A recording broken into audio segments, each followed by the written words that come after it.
Ya, saudara-saudara, kita kembali lagi dalam renungan harian edisi Kamis. Kita kembali dalam Yunus pasal yang pertama ayat 7 sampai 10. Saya akan bacakan sebagian saja tentang Yunus ditanya oleh para pelaut itu.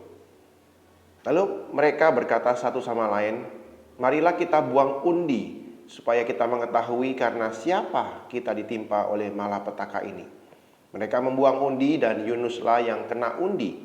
Berkatalah mereka kepadanya, "Beritahukan kepada kami, karena siapa kami ditimpa oleh malapetaka ini? Apa pekerjaanmu dan dari mana engkau datang? Apa negerimu dan dari bangsa manakah engkau?" Nah, saudara, topik hari ini adalah tentang Anda setia kepada siapa. Mereka mengaitkan Yunus dengan apa yang ia sembah. Nah, di zaman kuno itu setiap kelompok, ras, tempat punya Allah sendiri-sendiri. Setiap profesi punya dewanya. Nah, untuk menemukan dewa mana yang telah dibuat marah oleh Yunus, mereka nggak perlu tanya nama dewanya. Mereka hanya bertanya siapa dia, dari mana dia asalnya.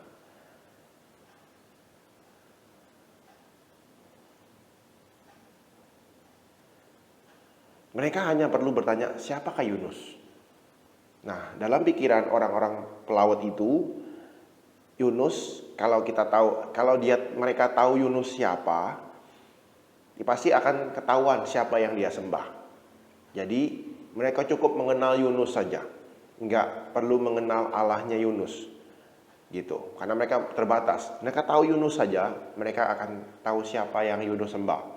Nah, siapa Anda dan apa yang Anda sembah adalah dua sisi mata uang dalam satu koin yang sama. Jadi ini lapisan yang paling dasar dari identitas kita.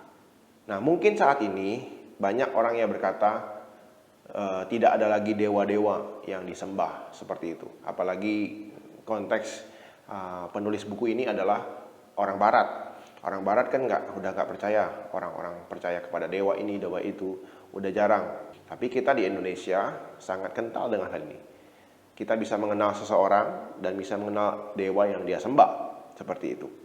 Ya, saudara, memang orang Kristen sekarang kita tidak percaya lagi bahwa di tempat itu ada dewanya, di dalam satu suku itu ada dewanya, ataupun profesi kita ada dewanya. Kita sudah tidak menganggap itu ada lagi. Namun godaan yang kita hadapi sekarang bukanlah tantangan itu, tetapi lebih kepada keinginan, hasrat seperti itu.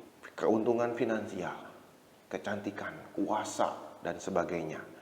Meskipun tidak ada lagi orang yang menjamba dewi kecantikan, tetapi banyak sekali pria dan wanita, khususnya anak-anak muda, terobsesi dengan body goals ataupun daya tarik seksual untuk memenuhi hasrat mereka yang tidak realistis dalam kehidupan seksual mereka.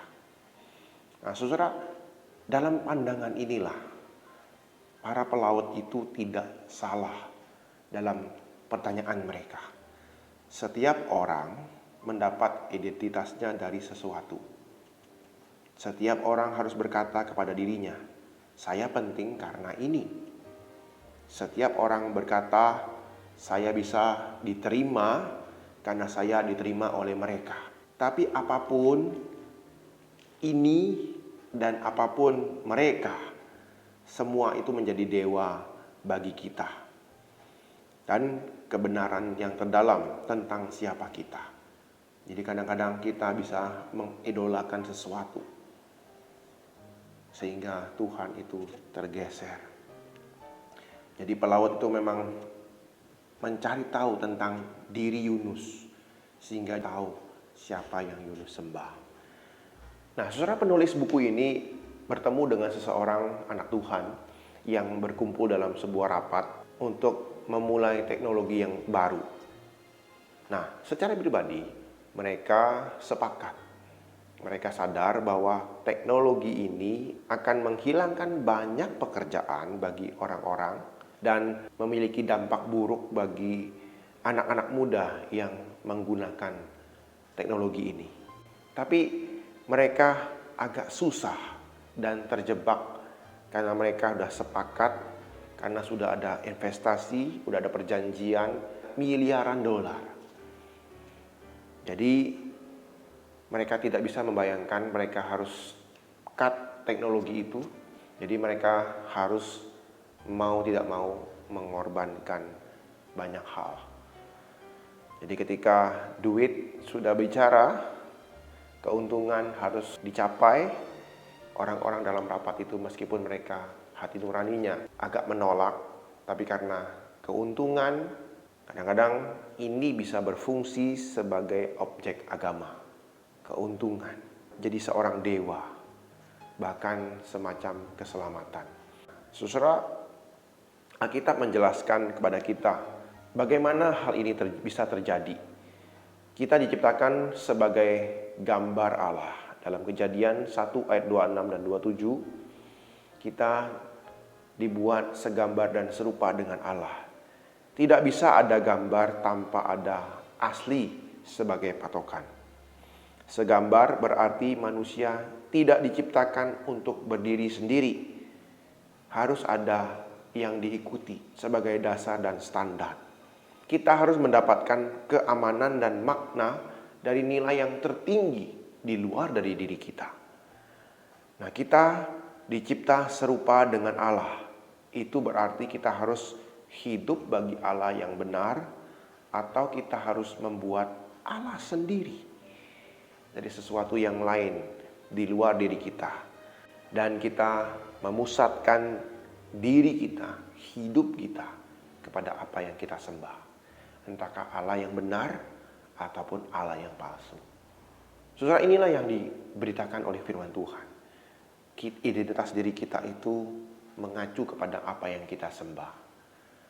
Nah, apa yang kita sembah yang menjadi dewa kita, entahkah itu uang, mimpi kita, kenikmatan kita, ataupun hal-hal yang lain yang mungkin bukan hal-hal fisik, itu sangat menentukan diri kita dan apa yang kita sembah. Nah, saudara, para pelaut yang bertanya kepada Yunus itu tahu bahwa identitas selalu didasarkan kepada hal-hal yang kita andalkan untuk menyelamatkan kita. Apa yang kita andalkan untuk menyelamatkan kita? Apakah Tuhan? Ataukah uang kita, relasi kita? Atau hal-hal yang lain yang kita percayai? Nah, saudara bertanya, siapa Anda? Sama halnya dengan bertanya, Anda setia kepada siapa? Mengenal siapa diri Anda dengan mengenal siapa Tuhan yang kepadanya Anda setia. Apa yang mengendalikan hidup kita dan apa yang paling kita percayai. Nah, saudara, kita setia kepada siapa? Itu akan nampak dari kehidupan kita sehari-hari. Ketika orang melihat kita, ketika orang mengenal kita, sebenarnya mereka akan tahu siapakah Allah kita. Biarlah kita boleh diingatkan oleh kebenaran firman Tuhan hari ini melalui pertanyaan pelaut itu kepada Yunus. Siapakah diri Anda? Dan itu akan merujuk kepada Allah yang kita sembah. Tuhan Yesus memberkati kita. Tuhan Yesus boleh menolong kita melihat dan merenungkan diri kita. Siapa yang kita benar-benar percayai. Mari kita berdoa. Tuhan, kami bersyukur buat kebenaran firman Tuhan yang kami boleh renungkan hari ini.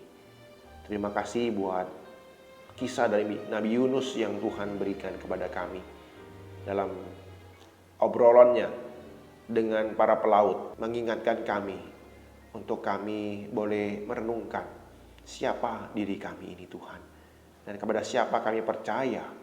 Apakah kepada Engkau yang benar, Allah kami, Yesus Kristus Tuhan kami, atau kami percaya kepada hal-hal yang lain, kepada materi, kepada kenikmatan, kepada kuasa, ataupun kepada hal-hal yang lain yang ada di dunia ini. Tolong kami melihat dengan jeli, Tuhan, dan kembali kepadamu. Terima kasih Tuhan Yesus buat renungan kami pada hari ini. Biarlah Tuhan boleh memimpin kehidupan kami, menolong kami boleh benar-benar percaya kepada Engkau. Dalam nama Tuhan Yesus kami bersyukur dan berdoa. Amin.